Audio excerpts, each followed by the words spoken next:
मैं doctor Neeraj Khairwal, secretary government of Uttarakhand. मेरे साथ हैं Mahmood sir, additional secretary Bharat सरकार एंड एमडी NHIDCL, साथ हैं डीजी इन्फॉर्मेशन। आज की पीसी में आप सभी का स्वागत है। जैसा कि अपडेट आपको कल जो लेटेस्ट अपडेट मिला था, आप सभी को पता है कि उसके अंदर मशीन का जो ओगर का ड्रिलिंग वाला पार्ट होता है, वो आप लोगों को फ़ोटो भी शेयर किया गया है डीजी साहब के द्वारा, आप सभी के पास आ जाएगा वो। क्योंकि जब अंदर डाला गया था उसके अंदर पाइप के अंदर 700 जो 800 mm का है, तो वो आगे जा कर के स्टकअप हो गया, तो निकल नहीं पाया। जब टूट गया तो जो टूटा हुआ पार्ट है उसमें से खाली 9 मीटर और 6 मीटर 15 मीटर ही ऑटोमेटिकली मशीन निकाल पाई थी। उस 15 मीटर के बाद में, क्योंकि उसका जो ओगर का पार्ट है वेल्ड भी किया गया, उसके अंदर वेल्डिंग के लिए भी जो नॉर्मल वेल्डिंग की जगह एक MIG टेक्नोलॉजी होती है उसका भी इस्तेमाल किया गया, सारी चीज़ें करके देखी गई, परंतु वो उसके बाहर नहीं निकला। जब वो बाहर नहीं निकल रहा था तो उसके अंदर फिर अल्टरनेट के तौर पे एक और सॉल्यूशन उसमें किया गया कि जो ओगर के फिन्स होते हैं जो मशीन काटती है उनको काटा जाए, और जो आपका बीच का शाफ्ट बच जाता है फिर उसको काटा जाए, और जितना काटते जाएंगे वो निकाला जाए। ये आप लोगों को इसलिए है कि तारा डिटेल पता होगा तो यू विल अंडरस्टैंड, आप सभी समझ पाएंगे कि उसमें इतना समय क्यों लग रहा है। जैसा कि कल माननीय मुख्यमंत्री जी ने भी प्रेस वार्ता के दौरान बताया था कि अनफॉर्चुनेटली कहीं ना कहीं कोई हड़ल आ जा रही है, दूसरी हड़ल एक ख़त्म होती है दूसरी आ जा रही है, लेकिन ये है कि उसका समाधान निकाल लिया गया है। अब उसी के लिए जैसा कल आपको इन्फॉर्मेशन हुआ था कि एक लेज़र कटर और एक प्लाज्मा कटर, दो और एडिशनल मशीन्स मंगवाई गई, जिससे कि वो कटिंग का काम है। जैसे बताया कि जो ओगर का ड्रिलिंग वाला फिन्स वाला पार्ट होता है वो अंदर फंस गया था, तो उसको काटने के लिए एक नॉर्मल गैस कटिंग होता है जो ट्रेडिशनल होता है और जो हमारे लोग भी इस्तेमाल करते थे। प्लाज्मा कटर मशीन इमीडिएटली जैसे ये स्थिति आई, ये समस्या आई, उसी समय प्लाज्मा कटिंग मशीन के लिए DRDO हैदराबाद से हायर लेवल पे डिस्कशंस होने के बाद, जहाँ पर भी अवेलेबल इंडिया के अंदर थी वहाँ पर उनको इन्फॉर्मेशन सबसे सॉर्ट की गई किसके पास कहाँ पर है। तो हैदराबाद से मशीन मंगवाने के लिए इमीडिएटली एक डोनियर प्लेन गया, वहाँ से मशीन लेकर के दिल्ली आया, दिल्ली से यहाँ पर लाया गया। इसी प्रकार से ये लेज़र उसके लिए था। एक राजामुंद्री से ONGC कुछ स्पेशलिस्ट की टीम को लेकर के वहाँ से इंडिगो का प्लेन आया, उन लोगों को यहाँ बुलाया गया। जो प्लाज्मा कटिंग मशीन है उसको चंडीगढ़ से यहाँ इमीडिएटली रवाना किया गया, यहाँ जल्दी से जल्दी रात के 2 बजे पहुँची हैं। तो जैसा आप लोग जानते हैं कि इन सारी चीज़ों का इस्तेमाल इनको इसलिए किया गया कि इनका इस्तेमाल करके जल्दी से जल्दी उसको कटिंग की जाए, और जैसा उसका एक्सपेक्टेड रिजल्ट्स भी कुछ है, तो प्लाज्मा कटिंग मशीन का भी इस्तेमाल किया गया। वो उसकी स्पीड जो नॉर्मली उससे 35% एफिशिएंसी को 40% ज़्यादा होती है, जल्दी स्पीड से कर सकता है। तो उन सब का कॉम्बिनेशन बना करके, क्योंकि ये आप सभी जानते हैं, आप लोगों को एक फ़ोटो टनल का भी भेजा गया है। जिस तरीके से टनल के अंदर आदमी जाता है, वो वहाँ कटिंग करता है तो हीट भी जनरेट होती है। उसको करने में आँखों के लिए भी आप समझ सकते हैं कि with all the protection also, एक छोटे स्पेस के अंदर ही वो जो उसकी कोई भी मशीन किसी लोहे को काटती है तो वो इंटेंसिटी आप समझ सकते हैं कि 800 mm के पाइप में वो कई गुना बढ़ जाती है। So taking all the precautionary measures, the team is working, वो सारी टीम काम कर रही है। अभी तक जो लेटेस्ट स्थिति है 1:10 के जब 1:10 तक जो लेटेस्ट हमारा 13.09 मीटर अंदर बचा हुआ था। बाकी कल रात से जैसे आपको बताया कि लगातार चल रहा है, तो जो 13.09 है उसके लिए हो सकता है संभवतः, अब कोई समय सीमा तो आप लोग समझ गए हैं इतने टाइम में कि एक बार कहीं पर भी कोई भी हर्डल अनएक्सपेक्टेड जो 1% भी जिसके चांस है, कई बार वो स्थिति अभी हमें सामना करना पड़ रहा है। तो टेकिंग द प्रिकॉशनरी मेजर सारे के सारे लोग काम कर रहे हैं, और संभवतः अगले कुछ घंटे मतलब कल तक वो हो जानी चाहिए। उम्मीद है late night, early wing hours या कल सुबह। उसके बाद में जो आगे का काम रहेगा, जैसे ये सारा का सारा कटिंग हो जाएगा, तो जैसा आप लोगों को अवगत कराया गया था कि बाकी सारी ऑप्शंस पे काम शुरू कर दी गई हैं, उस जो अल्टरनेट ऑप्शंस हैं उसके बारे में आपको MD सर, महमूद सर बताएंगे। जो ये ओगर वाला काम है इसके बारे में जैसे आप लोगों को इन्फॉर्म करना चाहते हैं कि ये वाला कटिंग होने के बावजूद एक जो टिपिकल हैंड से रिमूव करते हैं मग को, उनको रेट माइनर्स टाइप से एक वर्डिंग टर्मिनोलॉजी भी यूज़ करते हैं। तो जो मैनुअल माइनिंग वाला पार्ट होगा वो आगे जाएंगे, वो उस पाइप से जा कर के they will just remove little bit of mug, they will see कि इसके अंदर और लोहे का अगर कुछ है जो हर्डल्स आ रही हैं उस लोहे वाले को then they will use different plasma cutter से या लेज़र कटर से या जिससे भी फिजिबल उनको लगेगा उससे उसको काटेंगे, वो रास्ता क्लियर करेंगे पाइप का, and then they will try to push. जो मशीन है उसके दो काम थे, एक तो पुश करना और एक ओगरिंग करना, जो अंदर से काटता है। तो ओगर निकाल देगा तो पुश वाला काम फिर भी मशीन से हो सकता है, तो then they will try with it. अगर वो कहीं हर्डल फिर भी आती है कि पुश नहीं हो पाता, क्योंकि जैसा आप जानते हैं कि जब वो मैनुअली आदमी देख लेंगे तो रास्ता क्लियर कर देंगे, वो जितना टाइम लेते हैं, हो सकता है कोई हर्डल आ गई, अदरवाइज स्पीड से भी काम हो सकता है, कोई हर्डल आ गई उसको काटने में 2 घंटे भी लग सकते हैं, 3 घंटे भी लग सकते हैं, 15 मिनट भी लग सकते हैं। तो that doesn't, nobody can specify कि कितना टाइम, कितने स्पीड, कितना metre per hour, it can't be specified. तो उसके अकॉर्डिंगली वो क्लियर करेंगे उस पाइप का रास्ता, पाइप पुश होगा। हो सकता है कि कोई हर्डल ना आए तो पाइप फटाफट पुश होता रहेगा, हो सकता है हर्डल आ गई तो उस हर्डल को काटा जाएगा, फिर पाइप पुश किया जाएगा।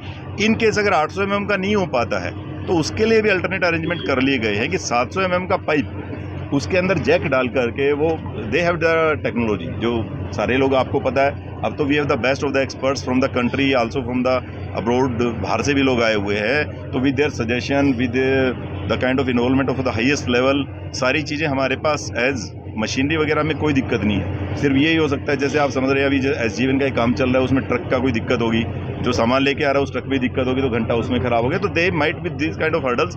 Otherwise we have all available options, तो उन सब का इस्तेमाल करके 700 mm पे भी जाया जा सकता है, लेकिन we will try with 800 mm।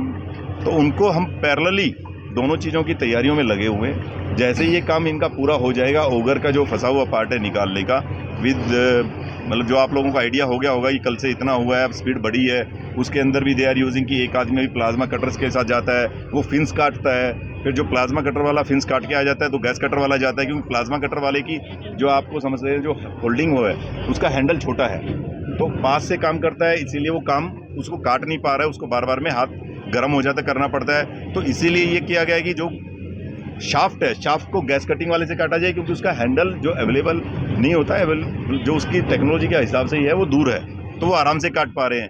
तो कंबाइनिंग, एक आप समझ सकते हैं combined efforts of each and every agency, उन सब चीज़ों के साथ में ये सारा का सारा काम किया जा रहा है। तो जितना स्पीड मैक्सिमम पॉसिबल है उन सब चीज़ों पे, सभी चीज़ों का यू कैन से कि भाई उनका यूटिलाइजेशन किया जा रहा है, तो वो हम कर पाएंगे। अब मैं चाहूँगा कि इसके अलावा जो अल्टरनेट ऑप्शंस हैं जो ऑलरेडी शुरू हो गई, जो आप देख रहे हैं, ये धूल भी जो उड़ रही है, ये आई थिंक SGVN के कुछ ट्रक सामान लेकर के जा रहे हैं, उसके बारे में आपको MD महमूद सर आपको ब्रीफ करेंगे। वो पूरा कट गया सर, कितना कट है अभी प्लीज़ आफ्टर द ब्रीफिंग फिर आप लोगों के सवाल, आज सवाल भी आराम से लेंगे, उसमें भी जैसे आप जल्दी मत कीजिएगा, एक साइड से पूछते हुए one by one everybody can ask question, so please sir. हाँ, थैंक यू डॉक्टर नीरज, नमस्कार। जैसे डॉक्टर नीरज ने आप लोग को बड़े डिटेल में समझाया ये बात कि जो ऑगर मशीन के साथ जो अभी जो स्टेटस है उसके आगे हम उसमें क्या प्लान करेंगे। साथ ही साथ आप लोग को ये भी पता है कि शुरुआत से हमने ये प्लान रखा हुआ है कि ऑप्शन 2, 3, 4 सब हम रखें साइमल्टेनियसली। हमारी जो भी ऑर्गेनाइजेशंस हैं देश में जिनके पास ये एक्सपर्टीज़ है, जिनकी जिस फील्ड में एक्सपर्टीज़ है, उनको हमने यहाँ बुलाया, वो हमारे साथ काम कर रहे हैं, प्लानिंग वगैरह सब किया हमने। उसके बाद जो भी उसके लिए उस प्लान को कामयाब बनाने के लिए जो भी इक्विपमेंट, मशीनरी या रिसोर्सेज, एक्सपर्ट्स जो चाहिए वो सब हमने मंगाया। ये सब होकर अब हम इस स्थिति पे पहुंच गए कि कल से हमने 2-3 ऑप्शंस और पे काम शुरू कर लिया है। कुछ आप लोगों को जानकारी होगी, मैं आप लोग को और फर्दर डिटेल देना चाहूँगा। पहला उसमें तो ये आ गया कि SJVNL जो काम कर रहा है, SJVNL को हमने ये बोला है कि 1.2 मीटर डायमीटर, 1 मीटर से 1.2 मीटर डायमीटर का आप वर्टिकल ड्रिलिंग हमें करके दीजिए। हमने अपने जियोलॉजिस्ट से, अपने एक्सपर्ट से सारे जो स्पेसिफिक पॉइंट्स हैं जहाँ से बेहतर ड्रिलिंग हो सके वो हमने आइडेंटिफाई की। तो 305 के करीब, 305 मीटर मतलब चेनेज की बात मैं कर रहा हूँ, 305 मीटर की चेनेज के आसपास से SJVNL ने ड्रिलिंग शुरू कर दी है। और अब तक जैसे हम बात कर रहे हैं तो काफ़ी आगे भी उसने बढ़ लिया, 15 मीटर लगभग ड्रिलिंग हो चुकी है। आप लोग को ध्यान होगा, वर्टिकल ड्रिलिंग कर रहे हैं, और आप लोग को ध्यान होगा कि हम जो स्पॉट आइडेंटिफाई किए थे 305 मीटर, वहाँ से ये हमारा अनुमान है कि 86 मीटर ड्रिलिंग करना है टोटल। तो उससे अगर 15 मीटर हो गया है तो हम सोच रहे हैं कि ये लगभग अगले कुछ 2 दिन में ये ड्रिलिंग हो जाना चाहिए, हमारा ये है। वैसे एक मशीन 40-45 मीटर ही ड्रिलिंग कर पाएगी, दूसरी मशीन भी आ चुकी है जिसकी हायर कैपेसिटी है, और 40 मीटर के बाद वो थोड़ा सा, हालांकि 60-70 घंटे ही लगेंगे ड्रिलिंग पे एक्चुअली, लेकिन ड्रिलिंग रिग को भी बदलना पड़ेगा, शायद मशीन को भी बदलना पड़ेगा। तो हमें लगता है कि आज से 4 दिन बाद 100 घंटे, मतलब हमने उसका टारगेट रखा है 4 दिन में SJVNL जो है ये वर्टिकल ड्रिलिंग करके 305 मीटर चेनेज के पॉइंट पे 86 मीटर ड्रिल करके नीचे टनल को ओपन कर सकता है। ये एक हमारे हाथ में पहला ऑप्शन है, if no hurdle comes. Doctor Neeraj ने बहुत सही यहाँ मुझे याद दिलाया, क्योंकि हर जो हम प्रयास कर रहे हैं, आप लोग देख रहे हैं कि हम लोग हर कदम ले रहे हैं, कुछ सफल हो रहे हैं, फिर हमारे सामने बाधाएं आती है, अड़चनें आती है, लेकिन आप लोग का साथ है, हमने कोई हौसला नहीं छोड़ा है, हम हिम्मत से काम कर रहे हैं, और आप लोग का इसी तरह सहयोग रहा सबका, तो हम आगे बढ़ते जाएंगे। हमारा जो प्लान है वो मैंने बताया SJVNL का। दूसरा हमने ऑप्शन रखा है कि RVNL भी साइमल्टेनियसली काम शुरू कर रही है, उसके साथ भी हमने प्लान बनाया था। ये हमने परपेंडिकुलर हॉराइजेंटल ड्रिलिंग जो हम कहा जाए, बोला जाए, समझ लीजिए टनल ऐसा है तो हम परपेंडिकुलर टू दैट, लेकिन हॉराइजेंटल ड्रिलिंग हम कर रहे हैं। ये भी हमने एक पॉइंट डिसाइड कर लिया है, ये करीबन 180 मीटर के दूरी पे है फ्रॉम द टनल, तो 180 मीटर ड्रिलिंग करना होगा। और ये अभी तक जो सिचुएशन ये है कि इक्विपमेंट उसके आ चुके हैं, लेकिन इसका कंक्रीट बेड बनाना होगा, क्योंकि आप ये समझ सकते हैं कि टनल बोरिंग मशीन को एक मजबूत प्लेटफॉर्म देना होगा, उसकी फाउंडेशन मजबूत रहनी चाहिए, और उसका कंक्रीट बेड बनाने का काम शुरू हो गया है। PRO ने यहाँ साफ़ सफाई की थी, एक्सकवेशन किया था, ताकि RVNL को ये जगह ठीक से साफ़ सुथरा मिले, सही पॉइंट भी मिले। तो बेडिंग या कंक्रीट बेडिंग का काम शुरू हो गया है, और हमारी ये उम्मीद है कि अगले 2 दिन बाद से 28 तारीख का हमने डेट रखा है, उसकी ड्रिलिंग शुरू होगी। ये लंबा काम है, क्योंकि इसमें करीब हमारा जो एक अनुमान है कि ये 180 मीटर अगर दूरी पे है, करीब 12 मीटर पर डे की स्पीड से ये काम कर पाएगा। तो इसमें 15 दिन का हमारा टारगेट है कि 15 दिन में ये हॉराइजेंटल ड्रिलिंग जो RVNL कर रहा है हमारे लिए, ये उसमें कामयाब होगा। फिर से मैं ये बात जोड़ना चाहूँगा डॉक्टर नीरज मुझे याद दिलाने से पहले ही, कि अगर कोई बाधाएं नहीं आए, अगर कोई अड़चने नहीं आए, पत्थर आ जाते हैं, अलग किस्म की दिक्कतें आती है, तो ये सब ना हो।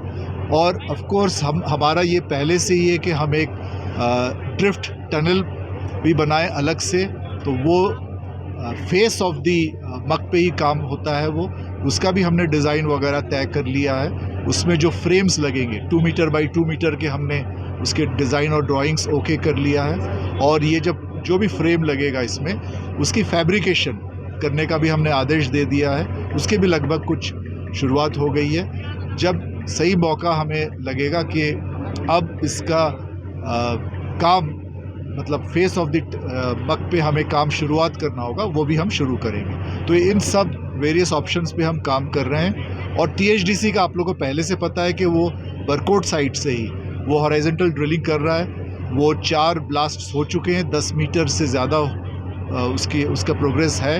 वहाँ भी दिक्कतें आ रही हैं, वहाँ भी काफ़ी अड़चने हैं। वो वहाँ का जो ब्लास्ट के बाद स्प्लिंटर्स टूट के गिर रहे हैं, तो ऐसा नहीं कि हम ब्लास्ट करते हुए जा रहे हैं, सवेरे भी हमने रिव्यू किया था, वो तो ब्लास्ट कर रहे हैं, फिर शॉर्टक्रीट करना होता है ताकि वो पत्थर जो टूटा हुआ सब उसको सेट होकर रहे, जगह बनी रहे, आगे बढ़ते रहें। वर्कर्स की सेफ्टी बहुत इसमें बहुत इम्पोर्टेंट है हमारे लिए। तो ये सब हम ऑप्शंस पे काम कर रहे हैं साइमल्टेनियसली। जस्ट ए मिनट आप लोग पहले अभी इसको कंप्लीट कर लेते हैं। जैसा अब आपको बताया कि अल्टरनेट ऑप्शंस आप लोग सभी समझ गए कि जैसे टनल है, टनल में अगर इधर से हमारा नॉर्मल चल रहा है, अपोजिट बड़कोट साइड से भी हो गया, ऊपर से भी हो रहा है और परपेंडिकुलर भी हो रहा है, तो सभी ऑप्शंस पे काम स्टार्ट कर दिया गया है। Seeing that difficulties and hurdles we are facing, लेकिन इसी के साथ में जो सबसे इम्पोर्टेंट पार्ट है कि जो हमारे श्रमिक बंधु अंदर हैं, जो हमारे 41 भाई अंदर हैं, उनका क्या हालचाल है, उनकी क्या स्थिति है। मैं ये चाहूँगा ये भी आप सबके माध्यम से सभी तक खबर पहुँच जाए कि वो बिल्कुल सकुशल हैं, बिल्कुल जिसको कहते हैं कि they are having good spirit. अपना उनसे खूब आराम से बातें हो रही हैं। एक अल्टरनेट लाइन ऑफ कम्युनिकेशन और एस्टेब्लिश की गई है। जैसे एक जो पहले हमारे द्वारा कम्युनिकेशन का मेथड किया गया था, वो एसडीआरएफ के पास इक्विपमेंट होते हैं, एसडीआरएफ की टीम ने किया हुआ था। अब बीएसएनएल की टीम बुला के एक अल्टरनेट भी किया गया कि इन केस अगर वर्स्ट केस सिनेरियो जब ये काम चल रहा है, जैसे आप लोग सभी जान रहे हैं कि कोई स्थिति का हमारे उससे वो नहीं किया जा सकता कि क्या हो सकता है, क्या होगा, तो उस स्थिति को देखते हुए उन लोगों के लिए खाना भी पर्याप्त मात्रा में अंदर स्टॉकिंग है। वो दैट जस्ट फॉर एक kind of worst case scenario, लेकिन ये उनके सभी के लिए खाने की व्यवस्था होगी है, कम्युनिकेशन है, एयर का चैनल ऑलरेडी चालू है, वो लोग आराम से हैं, उनको किसी प्रकार की अभी कोई स्वास्थ्य की भी बात डॉक्टर से होती रहती है। पहले भी उनका एक साइकोलॉजिकल असेसमेंट और उनको एक साइकेट्रिक किया था। आज फिर से वो प्लान किया गया है कि आज फिर से उनसे एक बार दोबारा वो बात करेंगे। सो इट इज़ लाइक कि भाई वो सभी जो हमारे हैं वो सकुशल हैं। उनके लिए हम सिर्फ भगवान से प्रे करें, हम सभी इस चीज़ के लिए होपफुल रहें and we should pray for them and as PCB उनको बुलाइए डॉक्टर, उनको करेंगे वो डॉक्टर अभी एक बार फिर आज बात करेंगे। तो शाम वाली आज जैसे कल भी आपने माननीय मुख्यमंत्री जी से बात किया था, तो हम एक शाम का पीसी और करेंगे लेट इवनिंग में, so that at least we will brief. क्योंकि कल तो आप लोग सभी जैसे कल की न्यूज़ मिलने के बाद आप लोग भी रिलैक्स होने चले गए थे, तो आई थिंक आज इवनिंग में वी विल लाइक टू, नहीं that is okay because everybody is there since like and we are hoping. हम डेली हम बेसिस पे यही हमारी होप बन रही थी एंड सभी को ये उम्मीद थी कि अभी आज रात को, फिर कल सुबह, फिर आज रात को, फिर कल सुबह टाइप से चल रहा था। So we should all again I am just saying कि we should hope and pray for them. तो वो हाँ जी, अभी जस्ट आप लोगों से एक रिक्वेस्ट करेंगे कि आप लोग अब डिसाइड कर लीजिए कि 1 by 1 जितने क्वेश्चंस कहेंगे हम ले लेंगे, कोई जल्दी हमें नहीं है। We will be here for more half an hour. एक साइड से डिसाइड कर लीजिए, या आप लोग सभी कहते हैं लेडीज फर्स्ट करना है, आप एक एंड से करना चाहते हैं, इधर से कर लेते हैं। चलिए सर, मैं कहता हूं जो हम अब आप लोगों से रिक्वेस्ट है, जैसा कि एक वो करेंगे, आप सबके questions we will take up everybody's question please. जो मैनुअल हम जो डीलिंग करेंगे अंदर जाके बाद में, ये आर्मी के हैंडओवर होगा, कौन कौन आ रखा है इसके लिए, मतलब स्पेशलाइज्ड टीम है कोई, या क्या है अंदर? आप कौन से वाला कहना चाह रहे हैं? जो 800 mm पाइप के अंदर होगा, जो लास्ट में होगा, जो manual dealing start 800 mm pipe में होगा, उसके लिए ऑलरेडी जो एक बताया ना आपको, माइंस वगैरह में काम करते हैं, इसके लिए टिपिकल एक लेबर जो काम करने वाले एक्सपर्ट्स होते हैं, you can see the expert rate miners, वो बुला रखे हैं। They are already in place, वो यहाँ पर हैं। वो जो कंपनी काम करने वाली है, उन्होंने जो काम करने वाली ट्रेंचलेस कंपनी है, उन्होंने ही उनको बुलाया है, क्योंकि दे वर्क विद देम, उनको पता होता है कहाँ पर है, तो उन्होंने उनको अरेंज किया हुआ है। आर्मी का क्या रोल रहेगा इसमें? सभी एजेंसीज का रोल अलग है, ऐसा हम नहीं कह सकते कि एक एजेंसी का स्पेसिफिक रोल है। आर्मी हर जगह हमारे को सहयोग कर रही है, एनडीआरएफ सब जगह कर रही है, बीआरओ आपने देखा सबसे पहले बीआरओ ने किया है, एनडीआरएफ के साथ एसडीआरएफ लगी हुई है। तो आर्मी का जो इमीडिएट वाला एक पार्ट दिया गया है, जैसे आपको महमूद सर ने बताया कि जो ड्रिफ्ट बनाने का काम है, ड्रिफ्ट बनाने के काम के अंदर जो मेजर पार्ट रहेगा, एक कंस्ट्रक्शन होता है और एक उसको इंप्लीमेंट करने वाला होता है, वो हमारे आर्मी इंजीनियर्स कर रहे हैं। और ऐसा नहीं कि वो खाली वही काम कर रहे हैं, हमें जहाँ जिसकी जरूरत पड़ती है हम उस एजेंसी के लोगों को जो उनमें एक्सपर्ट होता है, and all of them are working like, आप ये समझ सकते हैं एक परिवार, एक उस ढंग से सबके सब ये नहीं देख रहे कि ये टास्क ही मेरा, that is a team work and everybody is doing perfectly, you can say perfect coordination. दूसरी बात आ रही थी कि आर्मी लीड करेगी उस चीज को, जो मैनुअल होगा वो देखिए, लीड का मतलब जो जैसे आप बता रहे हैं ना कि वो जो ड्रिफ्ट बनाने वाला काम है, एक हो गया रेड माइनर वाले में आर्मी का अभी तो, क्योंकि रेड माइनर्स एक्सपर्ट हैं, रेड माइनर्स ही करेंगे, वो ट्रेंचलेस करेगी। आर्मी जो साइड में ड्रिफ्ट बनाने वाला जो आपको बताया कि एक रेक्टेंगुलर टाइप की जो ड्रिफ्ट बनेगी, उसके अंदर the army people will do the work and they will lead them. जो मैन्युफैक्चरिंग वाला काम है, इसके अंदर ऑलरेडी टीएचडीसी के एक्सपर्ट लगे हुए हैं, कोल इंडिया के एक्सपर्ट आए थे जो ट्रेंच बता रहे हैं, जो 2x2 जो आपने जो एक रेक्टेंगुलर ट्रेंच बताई 2.1 by 2.2 की, उसके लिए 3-4 एजेंसीज लगी हुई है। कोल इंडिया के एक्सपर्ट भी आए हैं, उसके अंदर टीएचडीसी के एक्सपर्ट भी लगे हुए हैं, आर्मी इंजीनियर्स जैसे आपको बताया कि they are already working in it. जो काम जो मटेरियल अवेलेबल है, वो सारा का सारा जो कंपनी है, कंस्ट्रक्शन कंपनी है, उनके पास जो यहाँ अवेलेबल है वो उनसे इमीडिएटली प्रोक्योर और सोर्स किया जा रहा है। So everybody is working in tandem. जैसे एक काम में आपको बताया 4 एजेंसी है, एनडीआरएफ है, मान लीजिए जिस तरह जो अभी आपको बताया कि जो टीम काटने अभी गई हुई है, उनके लिए जो नीचे वाली आप यूँ समझ लीजिए कि जो बेंच होती है, वो एनडीआरएफ की उन्होंने इमीडिएटली उनके पास थी, वो प्रोक्योर की रेदर देन कि हम खुद बनाएंगे, ऐसा नहीं है। सो दे आर ग्लासेस थे, ग्लासेस एनडीआरएफ के पास अवेलेबल थे। जैसे आपको बताया कल जरूरत डीआरडीओ की थी, तो डीआरडीओ के यहाँ से स्पेशली वहाँ से मशीन आपको स्पेशल प्लेन से और फिर चॉपर से चल के यहाँ पहुंची है। So they are like we can't define कि ये काम इन्हीं का है। So we are utilizing each and every agencies human resource as well as the technical resources. Sir, जो प्राइम फोकस है आपका खासतौर पर टनल के इनसाइड जाकर, जहाँ पे मैनुअल टनलिंग की आप बात कर रहे हैं, उसके अलावा पैरेलली वर्टिकल टनलिंग और उसके बाद हॉरिजॉन्टल और बाकी आप बात कर रहे हैं, ये जो टाइम पीरियड है सब में 4.5 से 5 दिन का है, मेन फोकस कहाँ पर है? क्या नीचे जब काम चलेगा ऊपर का काम रुकेगा? क्योंकि इसको लेकर बहुत अलग अलग मिस इन्फॉर्मेशन है, तो प्लीज़ इसे क्लियर करें। इसलिए मैं कहा ये ऑप्शन के तौर पे आपको सर ब्रीफ करेंगे।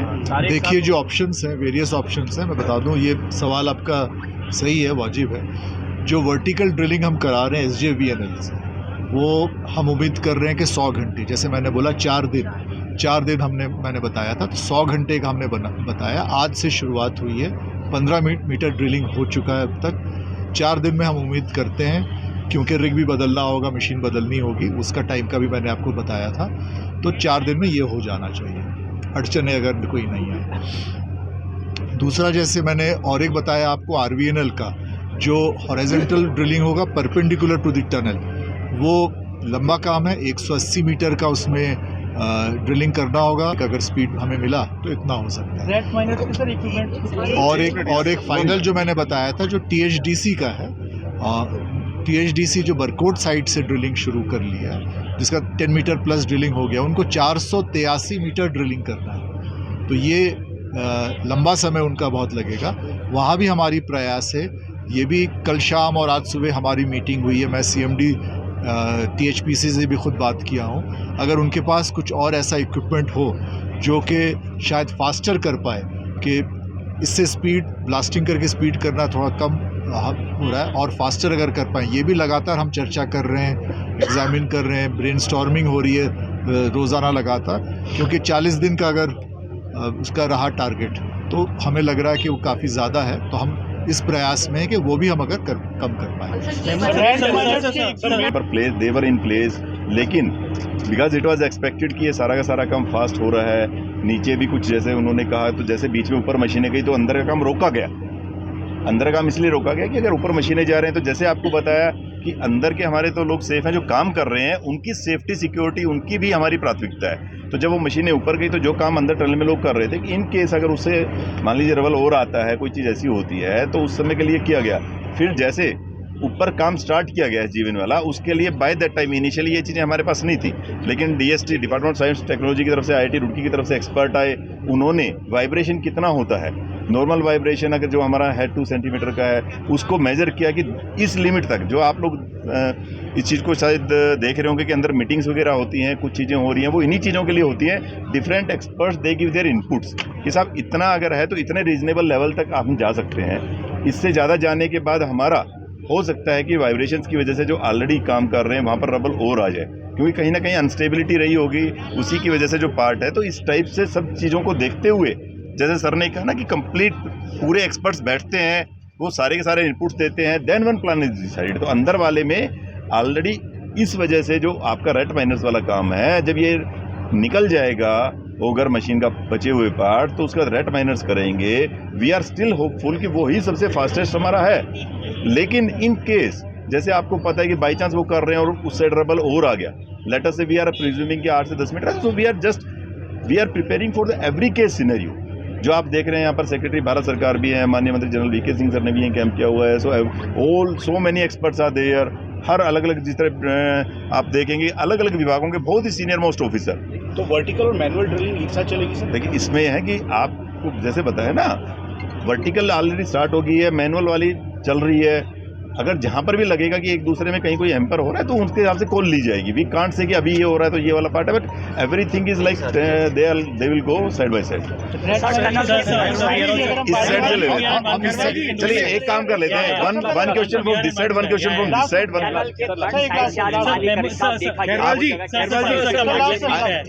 एक इधर से ले लें, दो क्वेश्चन इधर से ले लेते हैं यार। देखिए, आप लोग एक साइड है, है, इनके बाद आपका लेंगे।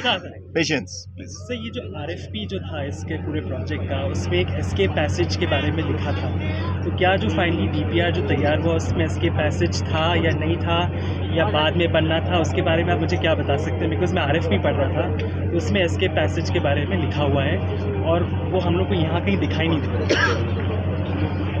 देखिए, ये जो आपने जो सवाल पूछा है, ये हमारे मन में भी है। कमेटी इस पे गठित हो चुकी है। इस पे जो भी इसके फाइंडिंग्स होंगे वो भी हम आएंगे। हमारा आज के दिन सबसे पहला हमारा क्या मकसद है, वो ये है कि हमारे जो 41 साथी हैं अंदर, वो हम मतलब सेफली